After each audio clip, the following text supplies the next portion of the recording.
we're gonna make the order, we will use the same type of the information that we have. So it's the same frequency. That's why we develop the probability distribution to do that. Okay? And then once you decide which department that will place the order, then you're gonna have to select the right distribution for each one. Right? So this one is like you have two variables and it is related. So if you first simulate that department A will make it place the order, then you have to look at the frequency of the order size of the of department A. If you simulate and it shows B, then you're gonna have to use the probability from B. That makes sense? Okay? So from this, I'm just asking you to simulate just 4 order. Okay, so let's take a look at how we do it. So this is a question, right? So with the department,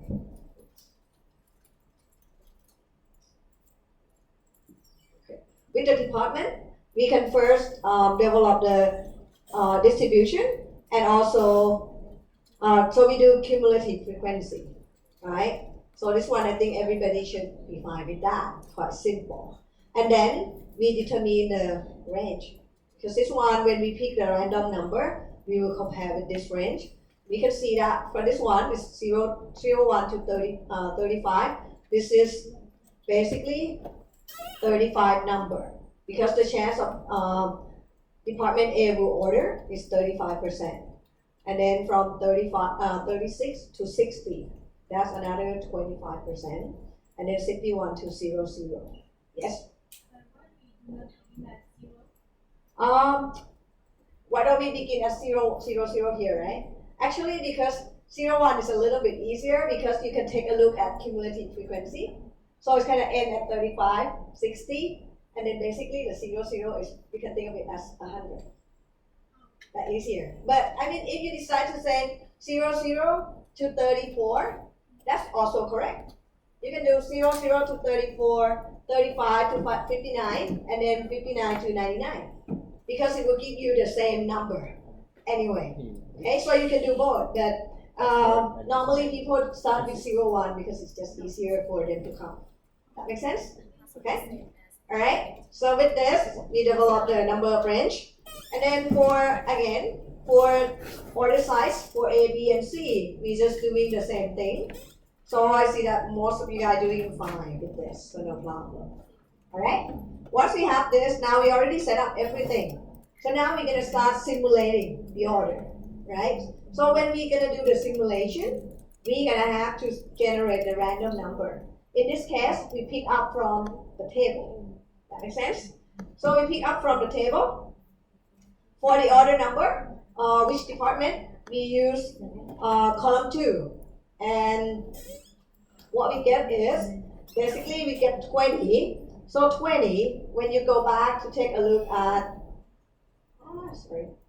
this one, so 20 fall within department A. That makes sense? Okay, so you're just comparing the number, basically. So we get AABB, actually. Okay, because it's just simulating, so it's possible that sometimes department C may not place the order. Okay? And so you have to get this done first. And then, once you're going to simulate the order size, if you see that the department that will place the order is A, okay, your random number is 29, right?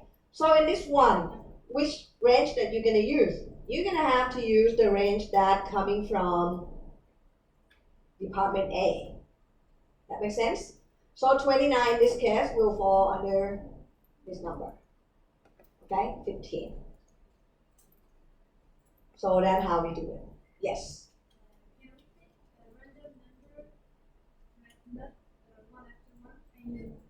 You mean like skipping or something like that? Actually, it's fine.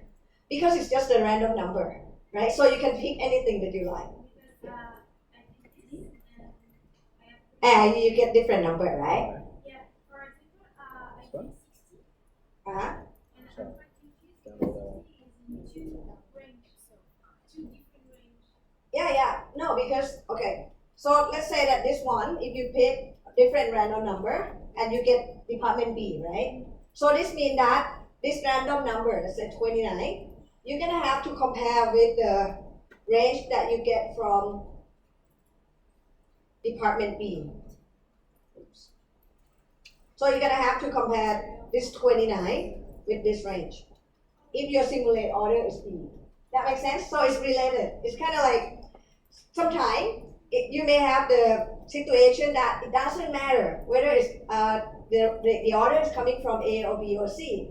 The size of the order is pretty much the same for the whole organization. But in this case, can I say that, well, from our observation, if the order size coming from different department, because let's say different department may have different size, right? So the order that they usually generate is different. That makes sense? Okay? So that's why it's kind of make it a little bit more complex for the simulation. That you're gonna have to simulate first who's gonna place the order, and then pick the right distribution to use. That makes sense? Okay? Good. And the reason that I asked you to okay, please use this random number, column 2 whatsoever, it's just because so that we can check the number. Okay, but in real life, it's up to you. You can use any number in the random number table. However, if you pick and skip the number, just make sure that you don't have any pattern again, because you might pick the same number again and again, right? But if you just do column, then it's unlikely that you're gonna pick the same number. That makes sense? Okay, good. So that I think everybody should be okay with this one. And then we can move on. Second question. Second question is actually is also very simple, and I already calculated the cumulative frequency for you. So you just have to establish the range, okay, for the random number. And for this one, we asked you to calculate, simulate the order, okay, for 6 days, okay. But I asked you to simulate 2 times using different random number. Obviously, when you use different random number, you will get different number of the cell of the cake. That's obvious, right? And you can see that the first simulation gives you the average cell of 3.67, and the second one is 4.67. And I asked you guys why the number is different. Obviously, a lot of people say yes, the random number is different. That's correct, right? But it also means that if you think of in real life, every day that you open the store and trying to sell the cake, things will happen differently, right? You cannot really know what will happen in that day. All you know is that based from the past, this is the probability that you will be able to sell different number of cake. That's it. So when we do the simulation, that's why we have to collect the data and then create the probability.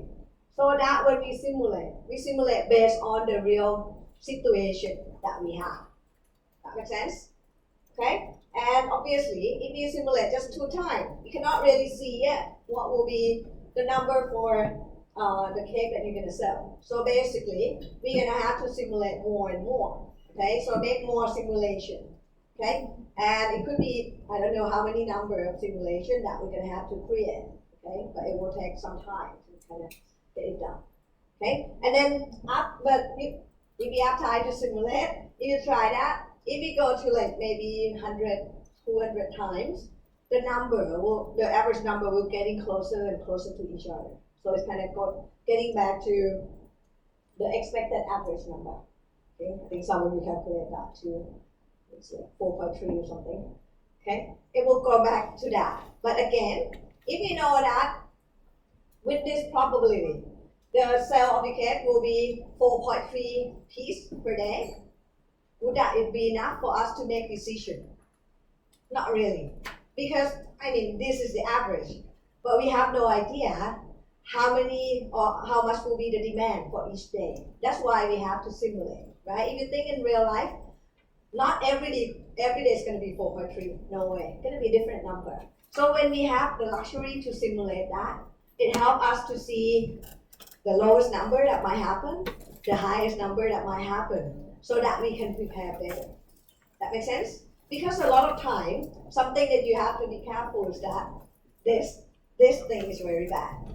Average number. and we use it all the time, right? If I ask you like how long does it take from your office to school, you'll give me some number, right? And it's likely gonna be the average number. Is this correct? So if you say the average is 30 minutes from your office to school, would it be okay to allow just 30 minutes for you to do the transportation? Probably not, because someday it will be longer, and someday you might be lucky it's shorter, right? So that's why simulation can say that don't just use the average number. It can give you the wrong impression. For example, let's say that if you walk, let's say you do the hiking, walk into the wood, okay, and then you see the river in front of you, and you want to cross that, okay? You see the sign. The sign say that the average depth is 1 meter. Would it be okay for us to just walk across it? Seems like it should, right? It's 1 meter. We are taller than that. However, it might happen that, okay, just extreme situation, but it's very shallow, okay, almost all the time. Maybe it's just like 50 centimeter, 25 centimeter or something, and then it has a big drop, right? So you can walk, but once you hit the, let's say, the middle, and it has the big drop, okay, you could die. But the thing just to show you that average is true. It's still 1 meter, okay? But you can face a situation that you cannot handle it. That makes sense? So that's why simulation can give you some more, or let's say another type of information that can help you make decision. Okay? All right. So any question about exercise 1? Okay. If you are okay with that, then I think we're ready to move on to the topic that we have for today.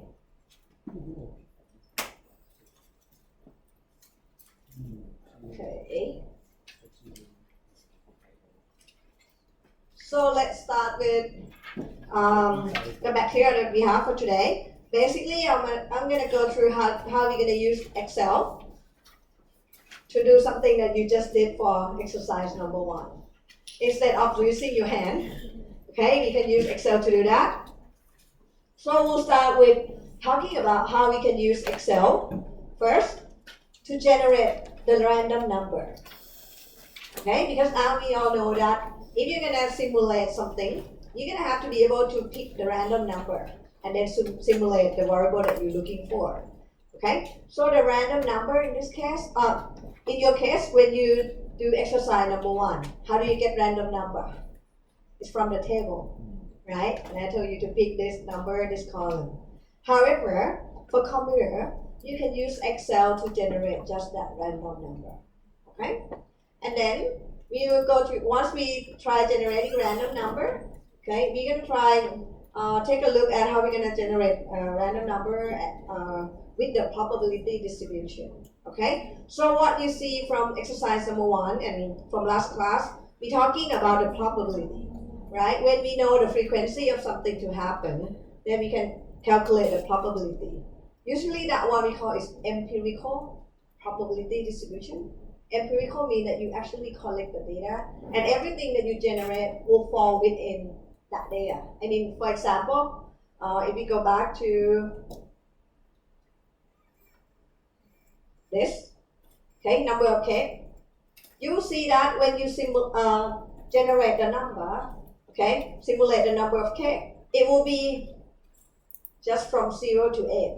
You will not get any other type of other number, okay, because it's based on empirical data that you have, okay? But sometimes you may be in a situation that you collect the data and then you try to fit the probability into it, okay? For example, we still remember normal distribution, okay? Normal distribution, right? So sometimes, okay, the variable or the demand, let's say the demand that we are interested in, may fall under normal distribution curve. In that case, if we know it's under normal distribution, we can also generate number based on the distribution. Okay, so we'll briefly go through it and see whether you have any question or not. Okay? Alright, and after we go through how we generate random number, then we're gonna go through the example. Okay, some of the example might be useful for you. We start with the very simple thing, demand generation. A lot of time, right? We want to predict the revenue, predict the profit. You have to be able to simulate the demand first and see with different action that you're gonna do, what will be the impact on the profit. So we're gonna start with just generating the demand, and then we make the model a little bit more complex by doing the model that can help you generate expected profit. Okay, the profit the organization expect. And then we'll move on to a little to more complex model, which is the queuing problem and the inventory problem. So you will see that the first two model is more static. You just generate number, then you get it, that's done. But for queuing, now you will start to see that different things will interact with others. It depends on when the first customer come in, how long does it take to serve them, and then the second one come in, what will be the impact, something like that. The inventory is the same, right? It's not just done in a day, right? Once you have inventory, customer come, you have the demand, then you use your inventory, but you can also place the order and get replenishment of the inventory. So how would that impact your inventory level? Okay? Okay, so just simple introduction. So as you can see, okay, we can use simulation, okay, to apply for the many situations in real life. And once things getting more complex, or sometimes not complex, but it's just repetitive, you have to calculate a lot of number. Computer will be very useful. That's why most of the people use computer to do the simulation, okay? And also, simulation can help you get meaningful results, especially when you can make a large number of run or a lot of run. Or sometimes the run that we're talking about, like we do first simulation, second simulation, sometimes we call it replication. I'll go to that again, but basically, you just rerun the simulation. You didn't change anything. All the structure, the variables, all the same.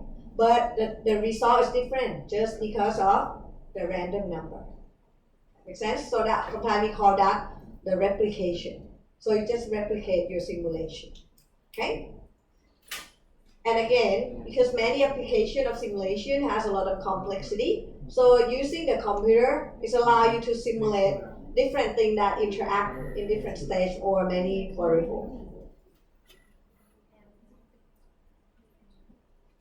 Okay, so let's start. So what we're gonna do is I'm gonna have to like switch back and forth between PowerPoint and Excel. Okay, and for you guys, if you have the cost package, you can just open it as your slide, and then you take a look at Excel, because with that, then you can explore with the Excel. So you don't have to just look at the static PowerPoint. Okay, and the first one is the very easiest thing. Okay, for Excel has the ability to generate random number. Have you ever used it? Okay, some of you may use it, right?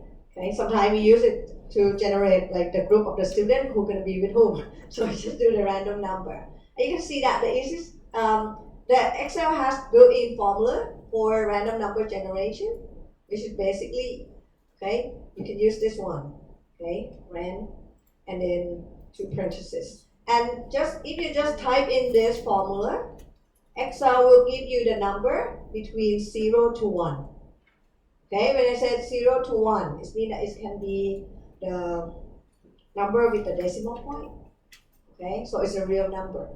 Okay, I think, okay, by this time, I think it would be great for you guys to start Excel, okay, and open the file named, what name is it?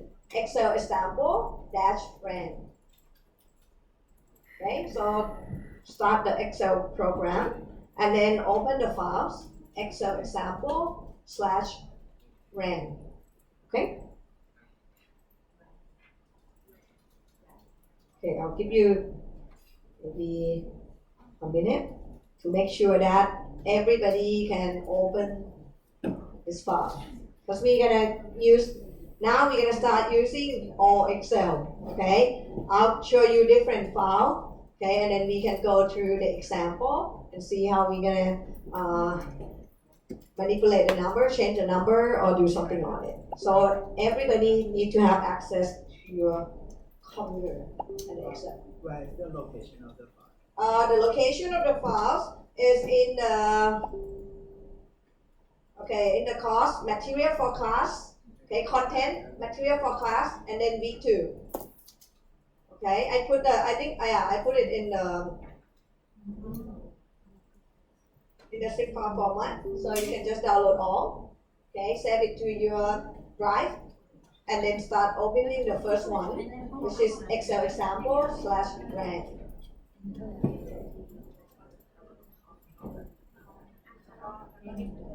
Okay, if anyone has problem getting the files or getting into the Excel and everything, just raise your hand so that we can help you. Okay, so I'll give you a couple minutes to make sure everybody are ready. Okay.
Okay, everybody doing fine?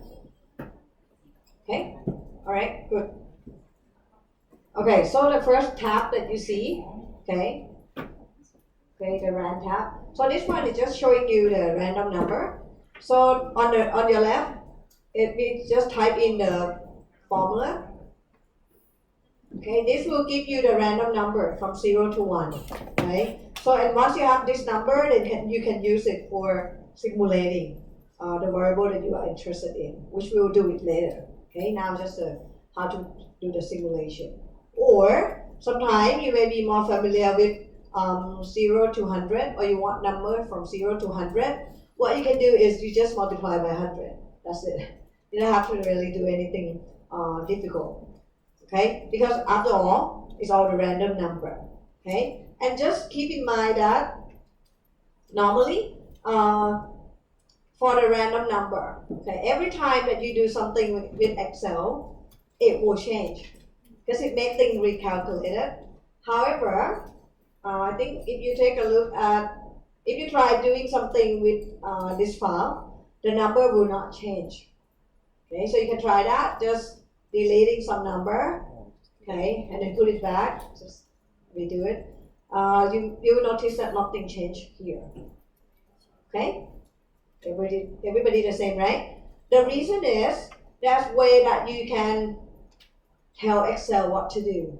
Always recalculate the number, or just keep it manual, which means that even though you make some changes, Excel will not recalculate the number until you ask them to do so.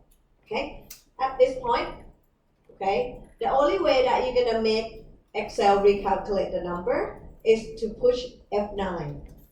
Okay, F9 on your keyboard.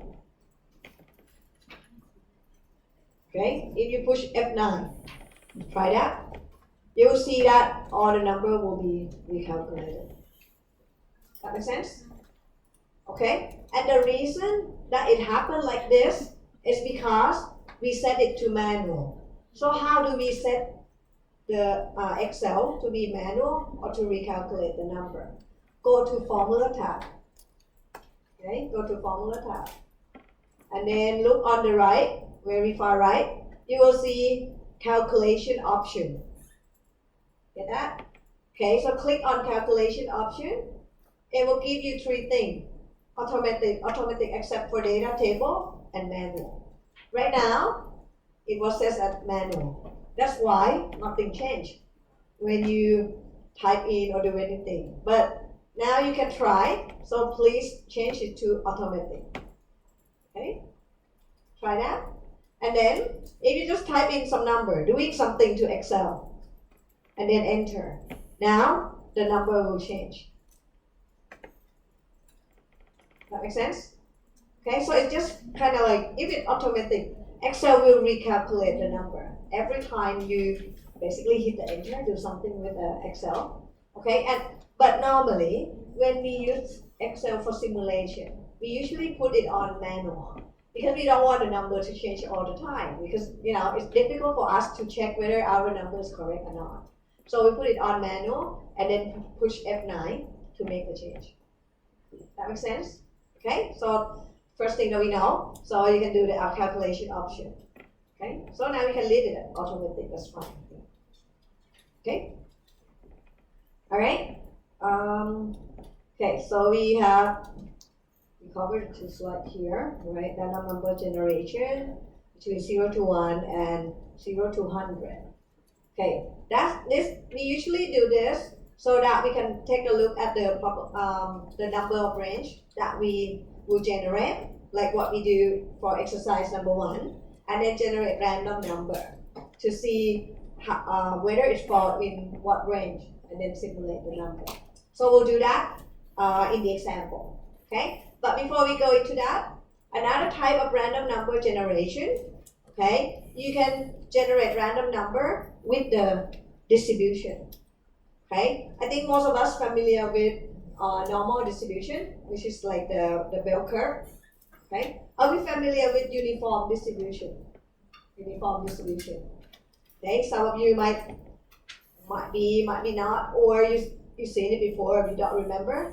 But uniform distribution is kind of like this. So, sorry, it's kind of like all the number. Let's say I have uniform distribution from 3 to 6.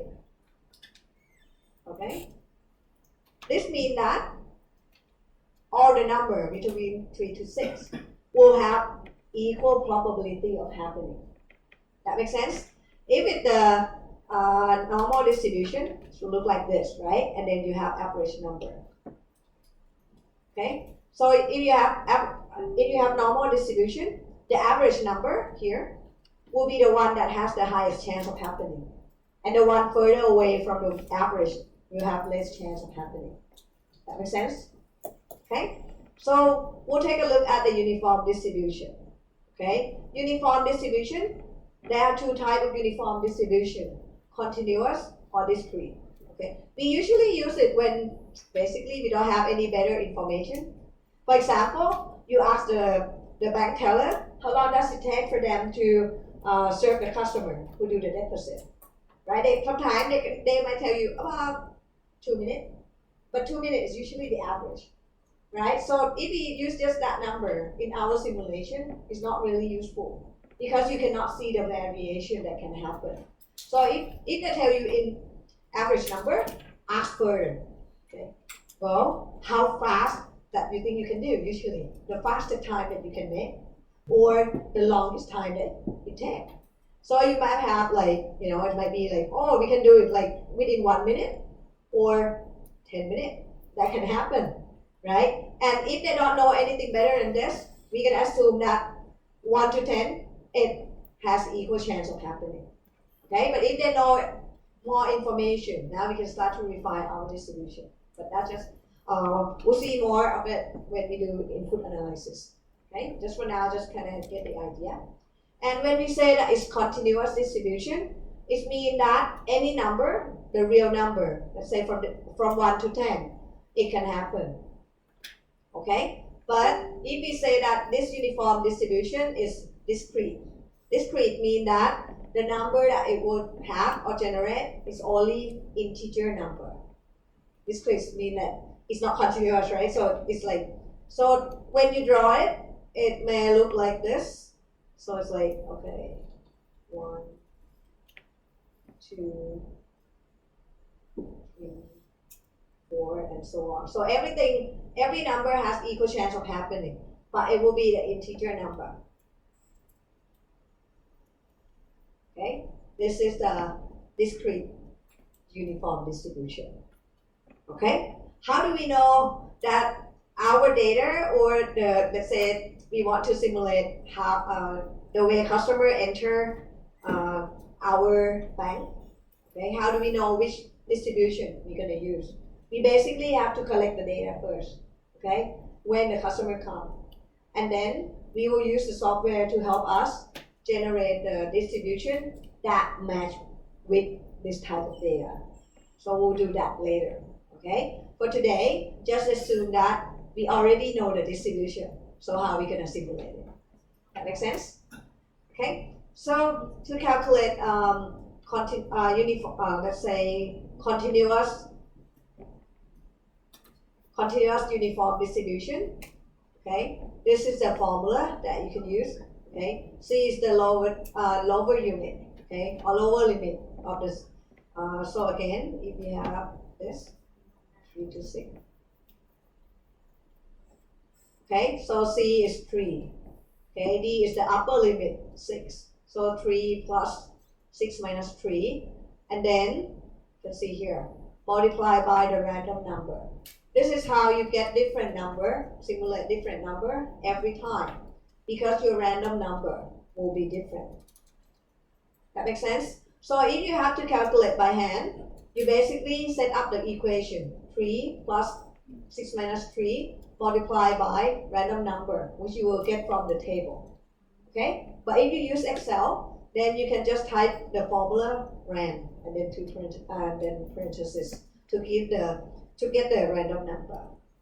However, if you want to generate discrete uniform distribution, so discrete means that all the number that you generate will be integer. In this case, Excel have built-in function, okay, ran between, and then you put C is the lower limit and D is the upper limit. So that's how Excel know that the number will be between 3 to 6, okay? And every number, integer number in between 3 to 6, they have equal chance of happening, and then it will generate generate the number for you. That makes sense? Okay, so let's go back to Excel.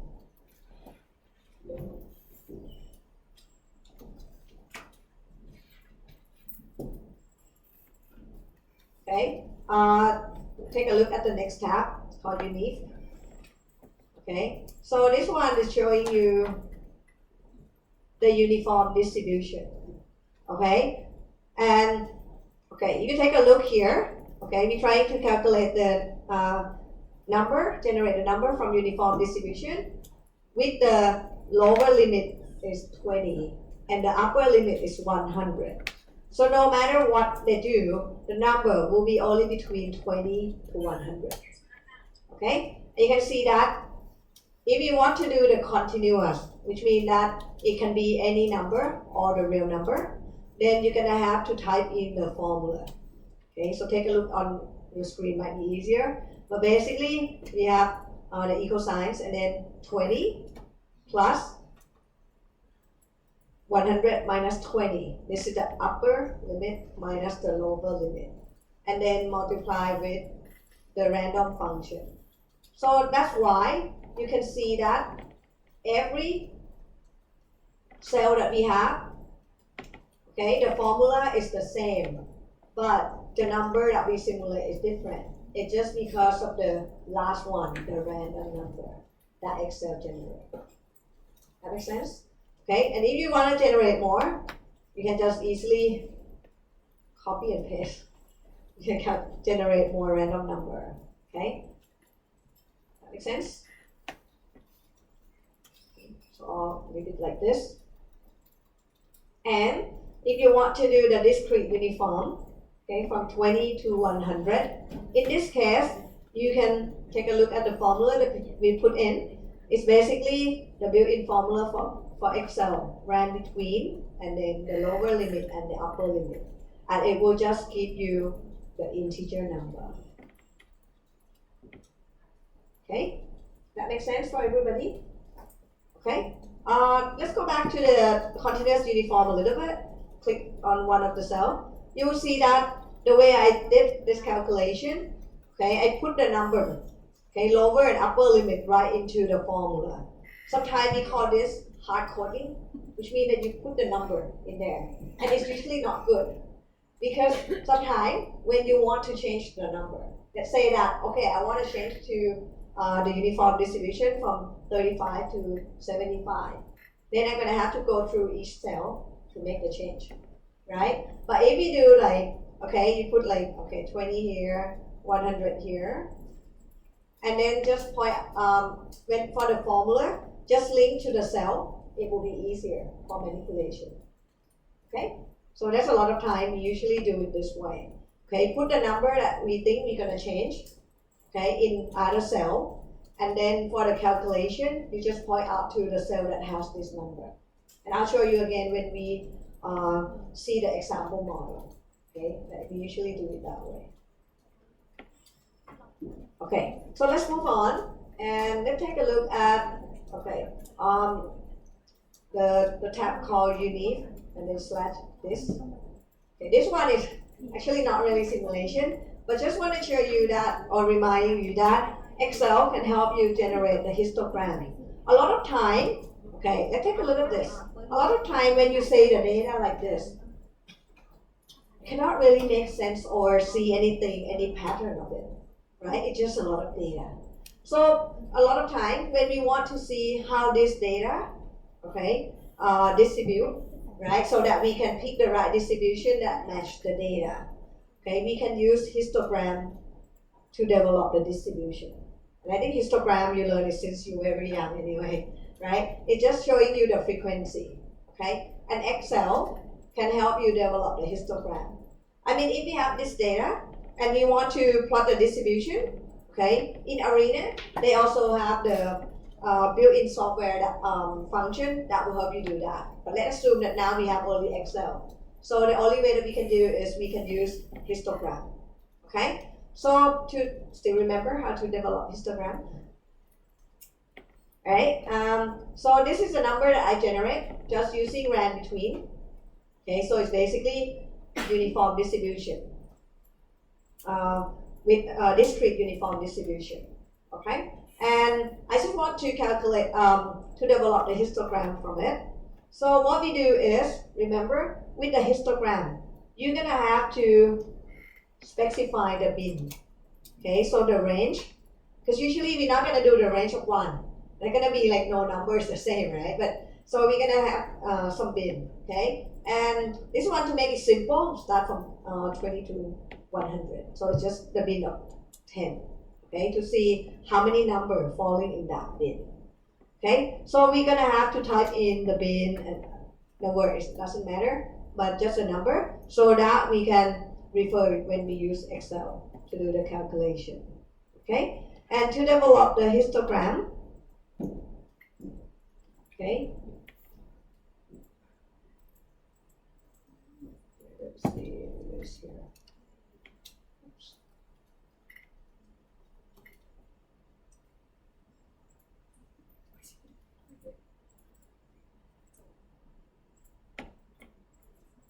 In the data analysis, probably not in here. Okay, by the way, when you study analytics, did you have a chance to use Solver for optimization? Okay, look like only one person in the room used it before. Anyway, you study together, right? But because, I mean, for Excel, right, as I told you earlier, Excel can do a lot of things. Okay, it's a general tool. If you want Excel to do optimization, you just have to put Solver on top of it, something like that. Okay, and we can use Excel to do like other stuff too. I think we don't have this in English. Let me see.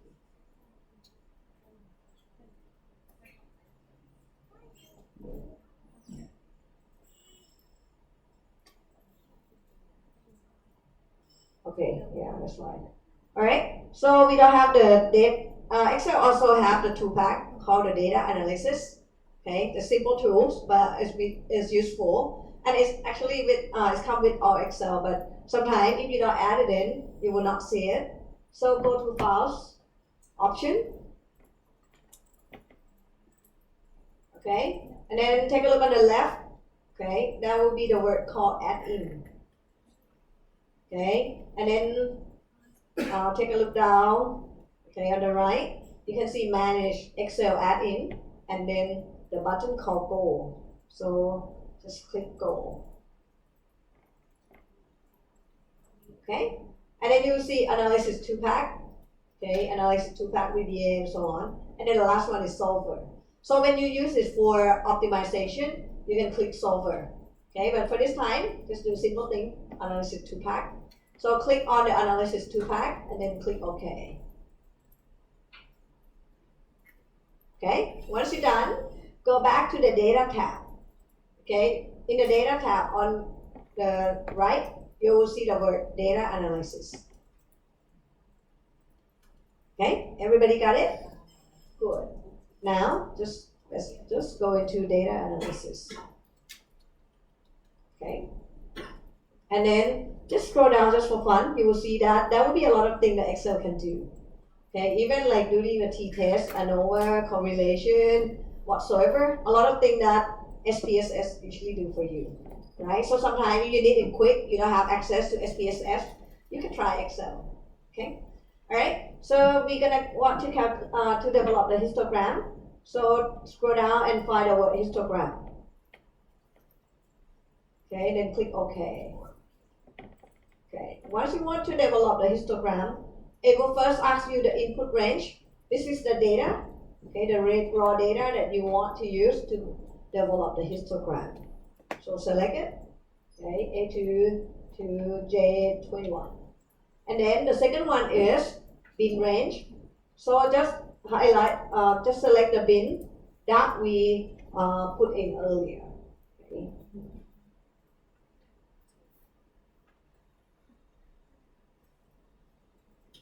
Okay, and also check the chart output. Okay, so that it will develop the chart for the histogram chart for us. Okay, and we'll leave it output option at the new worksheet. That should be okay. And then click OK.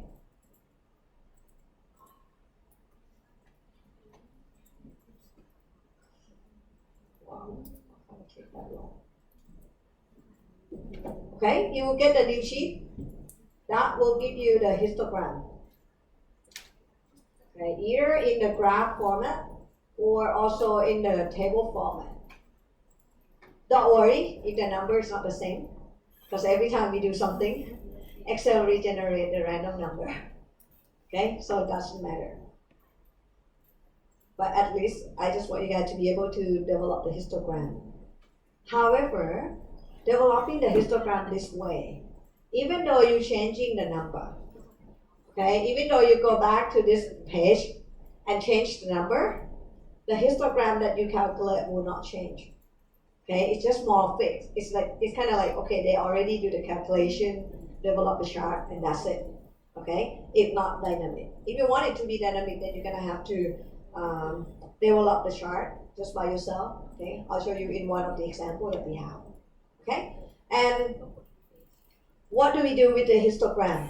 So if you take a look at histogram, right? We all know that actually this 200 number that we generate should fall under discrete uniform distribution. So we actually expect every bin to have about the same frequency. Okay? However, when we take a look at the graph, it's close, but it's still not exactly the same frequency.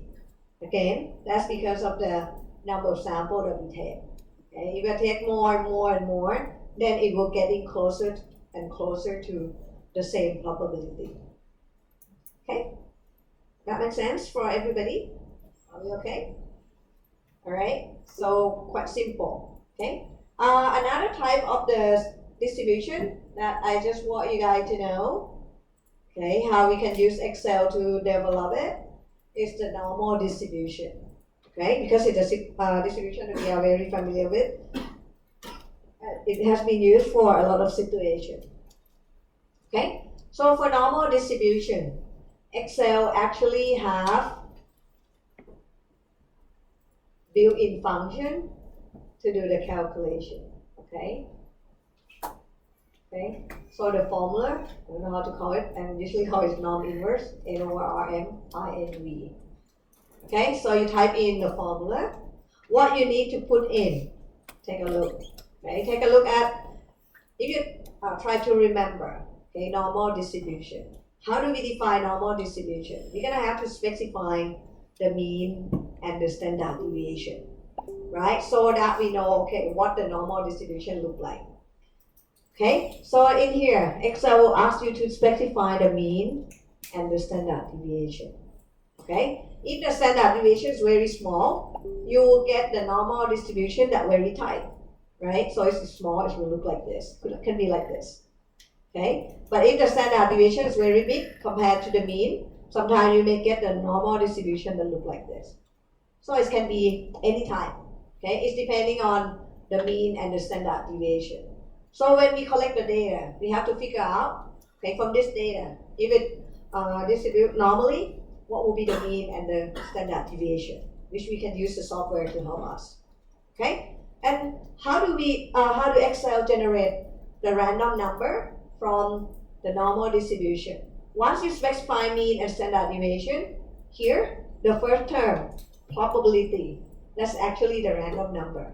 That will make the simulated number different every time you simulate, but it still be in the same mean and standard deviation. For example, if your normal distribution has a mean of 100 and standard deviation of 10, this is how you're gonna type in the formula. Okay, so norm inverse and then rand. This is for random number and then 110 like this. That makes sense? Okay, so let's take a look at Excel. Okay, still same files. Now go to normal tab. Okay, normal tab. So you can take a look at your screen. Okay, now what I put in is instead of, so take a look at any number that any cell that we generate the simulated number. You can see that I put in the formula, and this time instead of just putting the mean and the standard deviation in number format, now I put it as a cell so that it can refer to the cell, so that it will be easier for me when I want to change the mean and the standard deviation. Okay, so in this one we basically have mean of 100 and the standard deviation of 10. So normal distribution will just simulate the number for you. Okay, and you can see that with the mean of 100 and standard deviation of 10. So the number should range between about 70 to about 130. 99% of the number will fall within that. Remember, average plus or minus 3 standard deviation. Okay? Anyway, this will be the number that we get. And just take note that for normal distribution, the number that it will generate, it will be real number. So it can be integer number.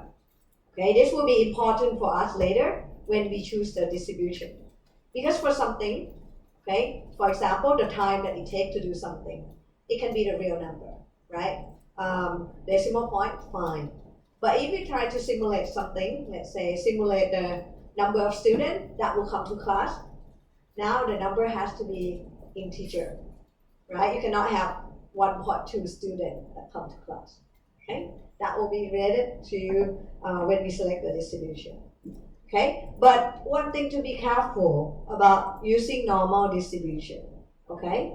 Sometimes, okay, if you have, let's say, the standard deviation that is quite big comparing to the mean, it may be possible that you will have negative number. For example, if your mean is equal to 10 and your standard deviation is 8, okay, there's a very high chance that the simulated number will be negative number. That makes sense? Because only plus or minus 2, right? Plus or minus 1 is still fine, okay, from 2 to 18.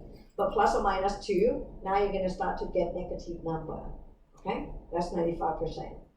So sometime, okay, you may want to use a distribution, let's say a normal distribution, to simulate the time that it takes for you to do something. Just say that the distribution is like that. The thing to be careful is that when we simulate the time that it takes to do something, it cannot be a negative number, right? You cannot say that it takes you minus 10 minutes to complete the homework.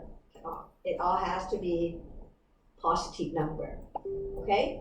In this case, if you have something like this, okay, mean of 10, standard deviation of 8, it's likely that you're going to get negative number, and you don't want the negative number.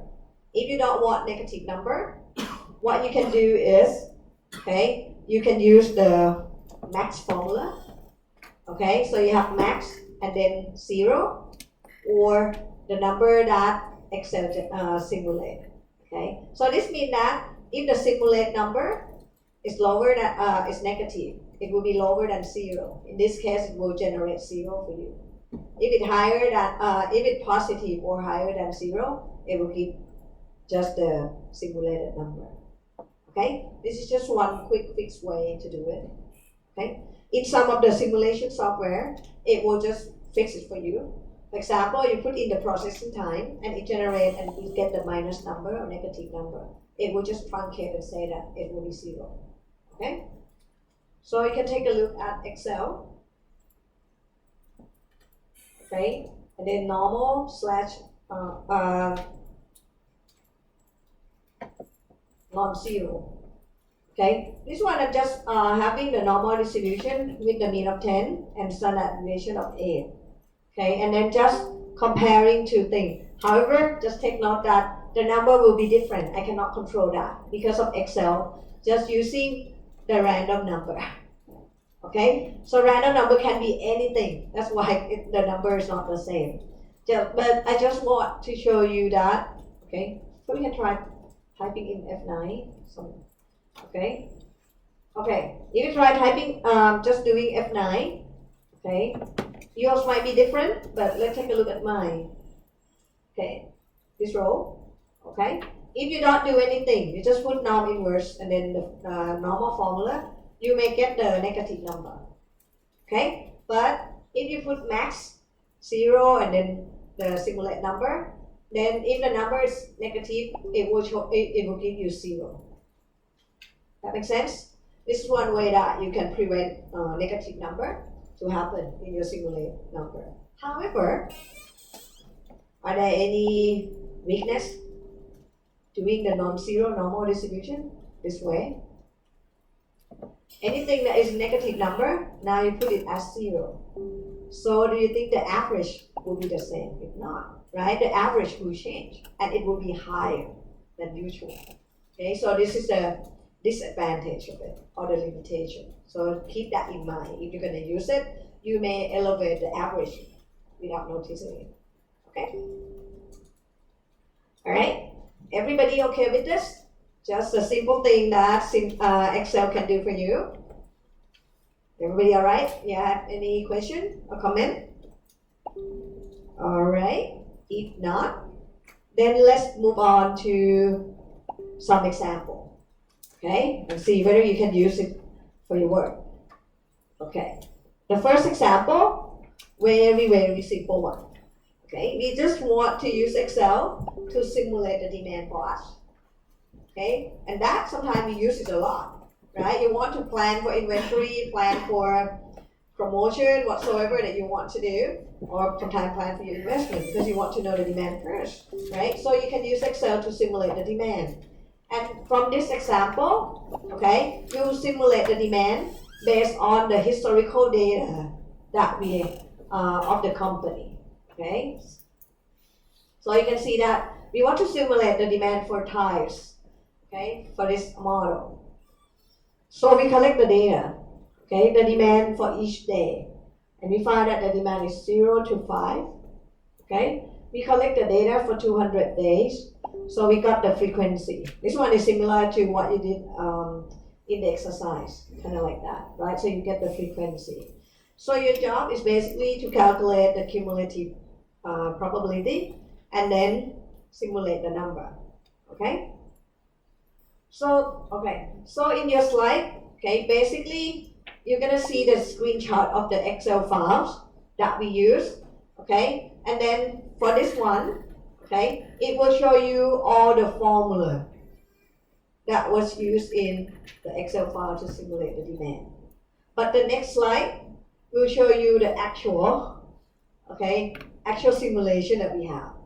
Okay, so you see the resolve it, but the slide before that is the formula. Okay, so it's just for your convenience to compare. Okay.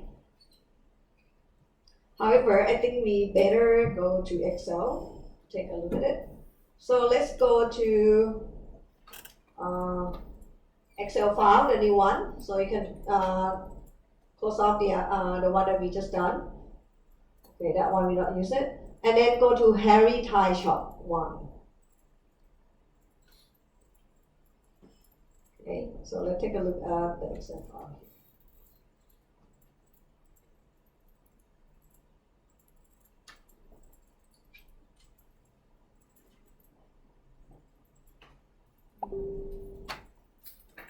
Right, everybody get it? Good. Okay, now let's take a look.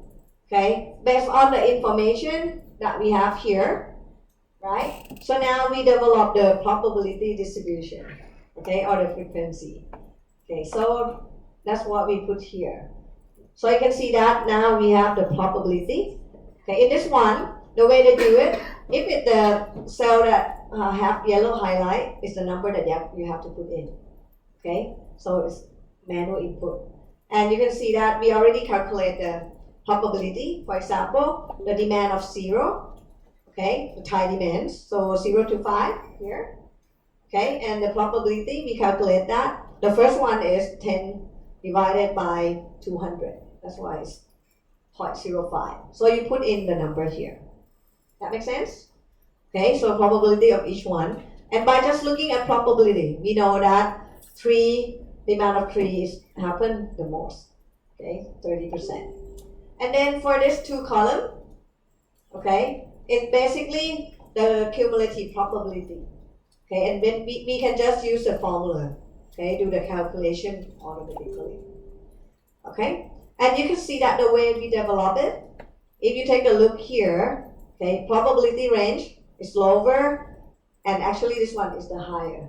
So basically, if you take a look here, it's basically the range of the number that you can use the random number, compare with it, and simulate the demand. That makes sense? So it's the same way that you did before, that we say, okay, 0, 1 to 35, 36 to 60, something like that. It's the same way. Okay? So this is the first thing that we have to develop. Okay, we get the demand, the probability, and the range. Okay? Now, when we want to simulate the number, okay, when we want to simulate the number, what we're going to do is we're going to try simulating 10 days. Okay, demand for 10 days.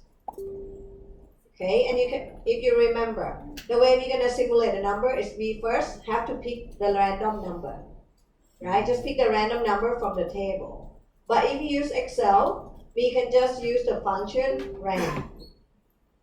Okay, so we let Excel generate the random number freely.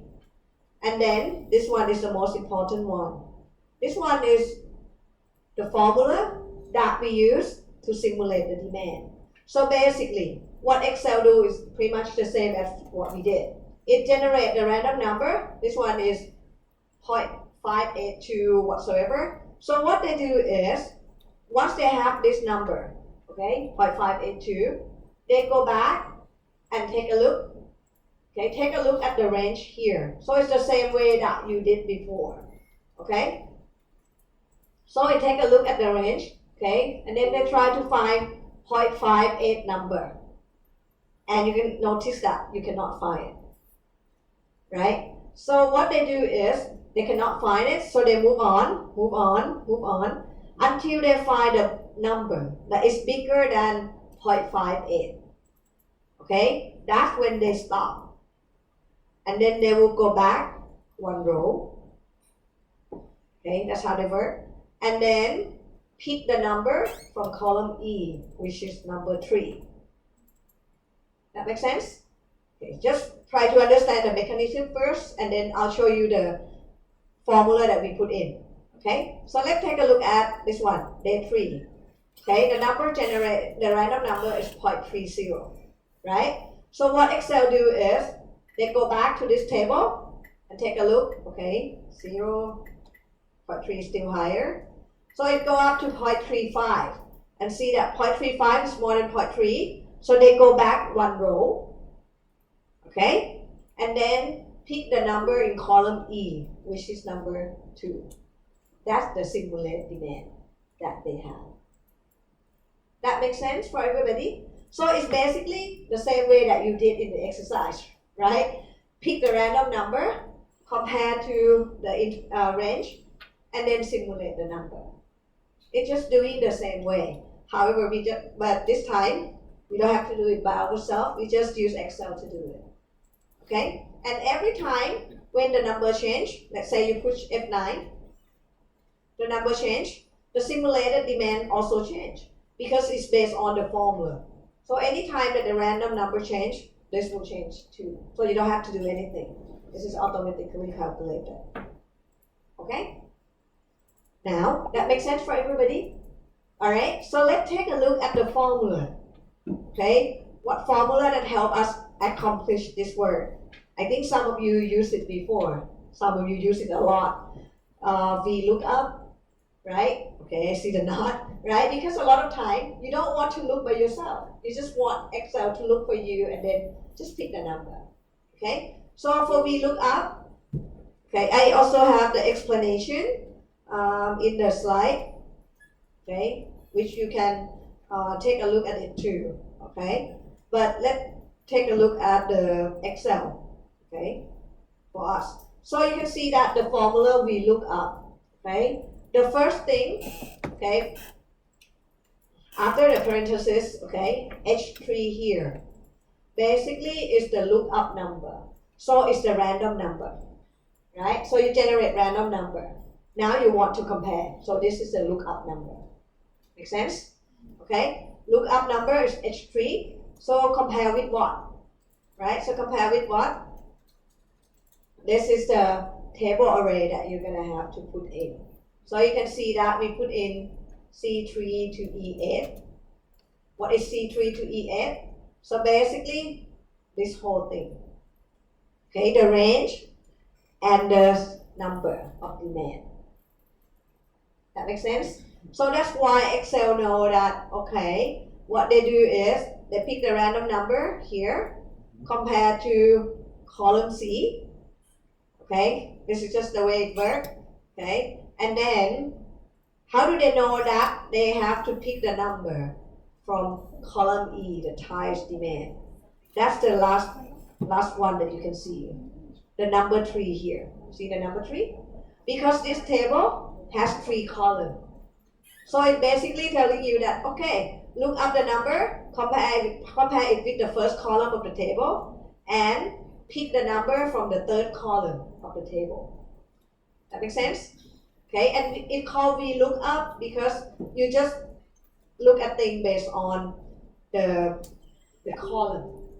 Okay, and the number is kind of like it's arranged with the column.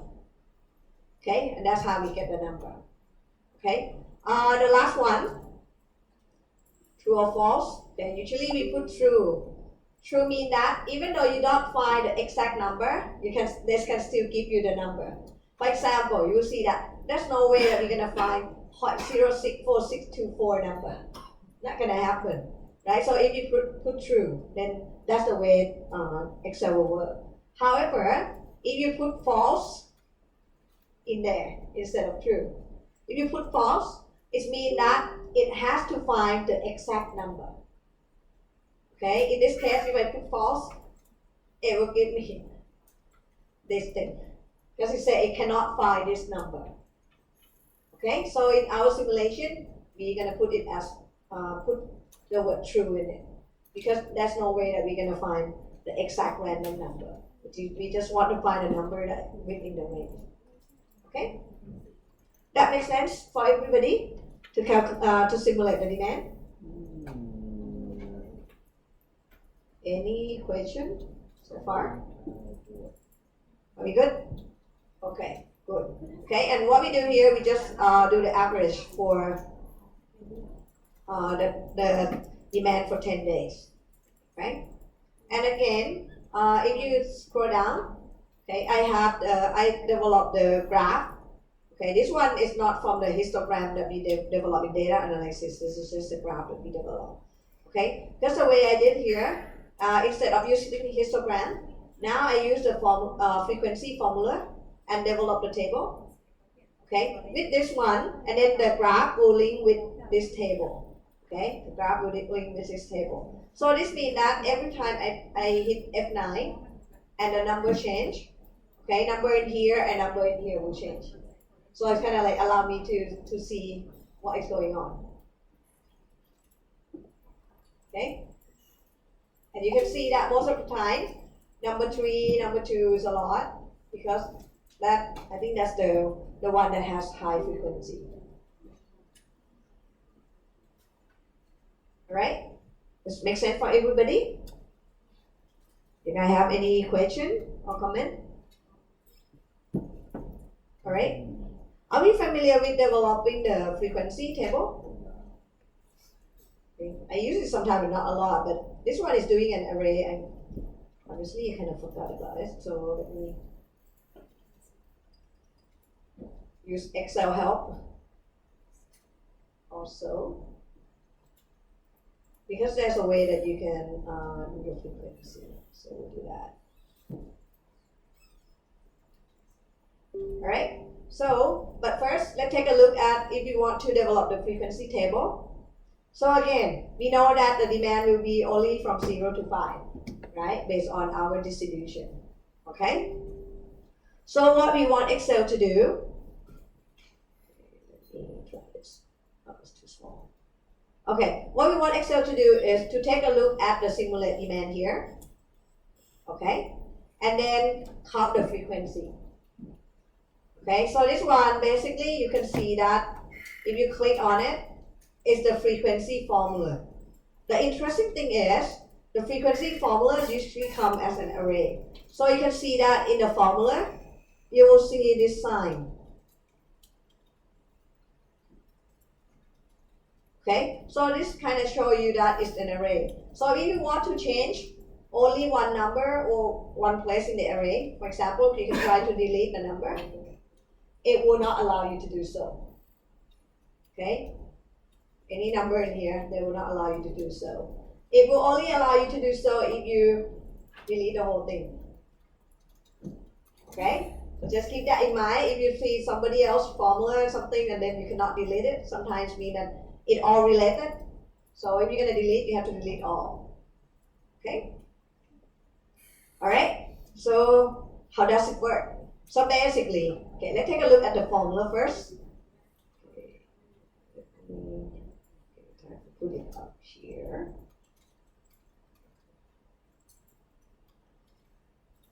Okay, it's basically the frequency, right?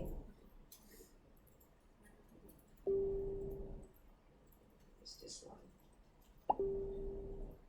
Okay, so basically telling you that, okay, count the frequency, I3 to I12 is basically, this is the input data, okay? And then B16 to B21 is basically here. So it's kind of like, this is the bin, okay? This is a simulate demand. Right? So if it's 2, then it will say, oh, and here that's frequency of 1 and so on. So if you take a look, okay, just to check whether it's correctly and it calculates correctly or not for now, you can see that the demand of 0, nothing here is 0. So that's why I put 0. The demand of 3, you can see that 1, 2, 3, 4. So 4 times. That makes sense? Okay, so that and then for presentation, cumulative percentage, nothing. It's just simple calculation to calculate the percentage. Okay, so how do we work? How do we get the frequency formula to work? Okay, so basically, okay, we understand how to put in the formula. Let's see, that's a remark, I think. Okay. So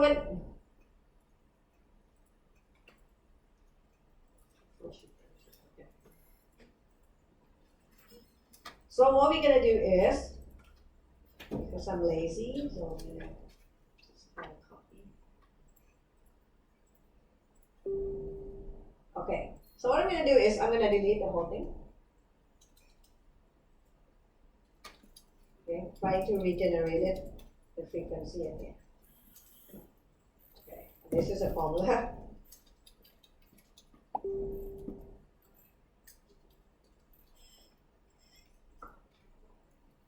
Okay, so if you do that, okay, you can only get the frequency for the first one, right? And it's correct. If you take a look at it, we don't have the demand of 0 in here. However, you cannot just simply okay, you cannot just simply drag and do the paste copy in here.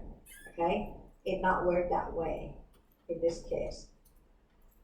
Okay, so let me try that and then I'll show you.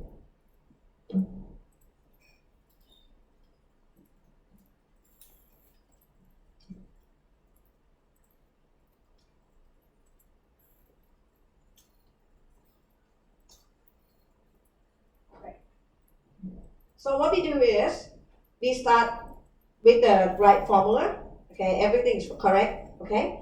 And then what you do is you would highlight all the cell that you want to do the frequency, including the cell that has the formula. Okay, highlight all the cell that you want to do the frequency, including the cell that you have the formula, and then push F2. Once you push F2, you will see that thing kind of start to like, okay, this is like in some mode. And then what you're gonna do, instead of just hit enter, you're gonna have to hit Control, Shift, and Enter at the same time. Control, Shift, Enter.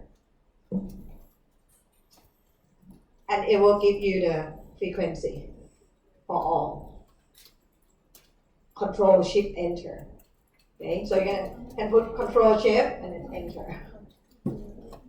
That makes sense? Okay, let me try it for you again. So first, put in the formula, okay, frequency.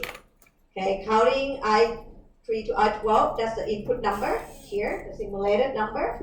And then B16 to B21 is the bin number. Okay, once you have that, okay, highlight all the cells that you want to do the frequency, including the one that has formula in it. And then hit F2. Okay, and then Control, Shift, Enter. You will get the frequency. And you will see that now your formula will have extra blanket here. Okay, to show you that this is the part of the array. And then you can check the work, whether it's doing the counting correctly or not.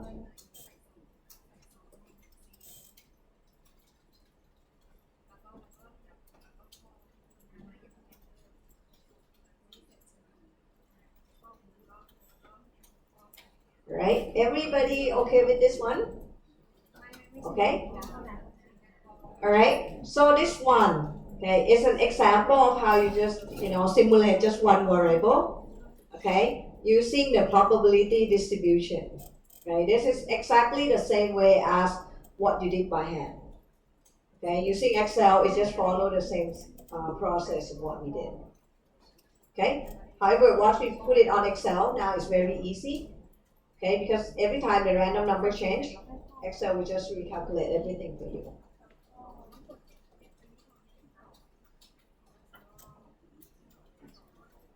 Alright, if everybody okay with this and no question, I'll let you guys take a break for 15 minutes. And then when we come back, we'll go to a little bit more complex model. Not much, but not just only simulate demand, what we can do next about it. Okay, so let's take a break for 15 minutes.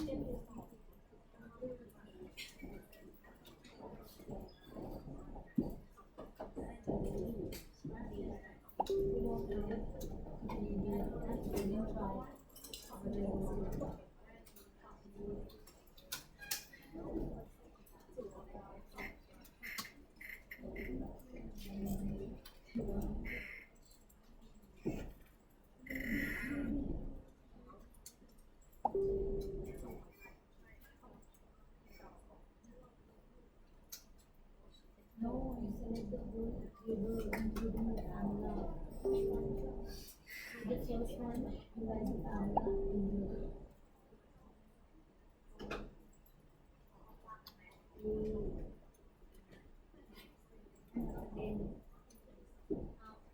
this formula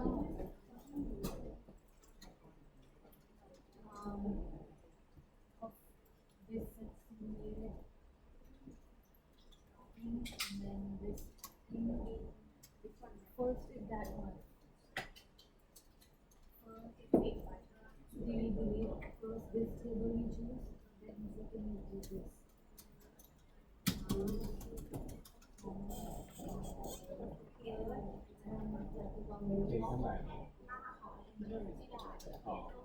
And then you have a magic the whole table, including the formula. From here to here. Select, don't drag, select.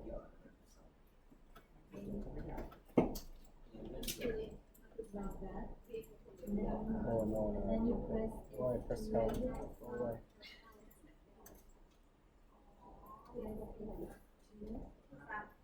Oh. Control shift enter everything. Maybe you write this. I got it now. Okay, so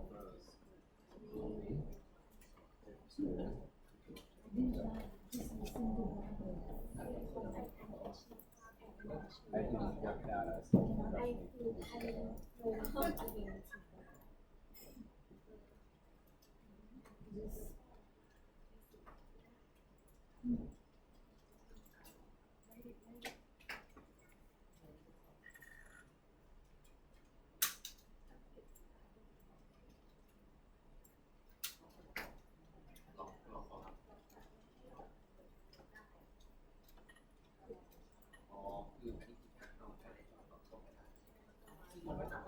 What do I do?